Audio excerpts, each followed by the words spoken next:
apa yang disampaikan dari pihak BNPT itu ada benarnya. Kenapa? Kalau kita hitung pesantren di Indonesia ini kan ribuan. Iya. Nah, mungkin 198 itu hanya 0, berapa persen. Nah, tentunya ketika BNPT menyampaikan sesuatu, pasti melalui sudah ada data dan melalui survei dan lain-lain. Itu pasti, nggak mungkin BNPT mengatakan sesuatu tanpa ada bukti.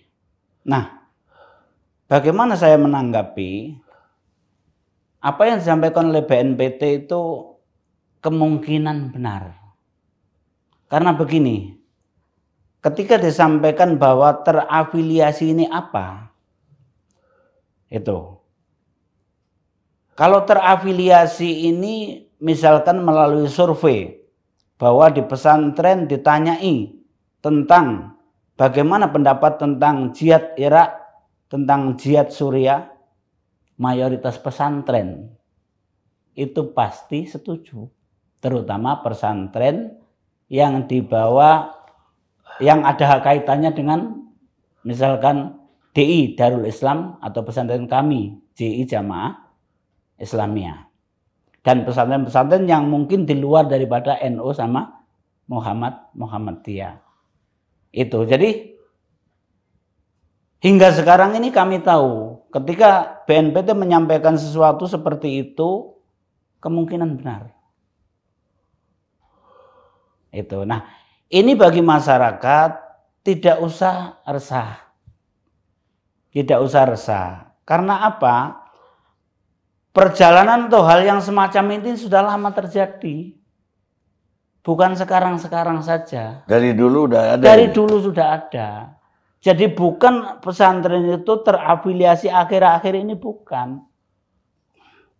Itu sudah sejak dulu.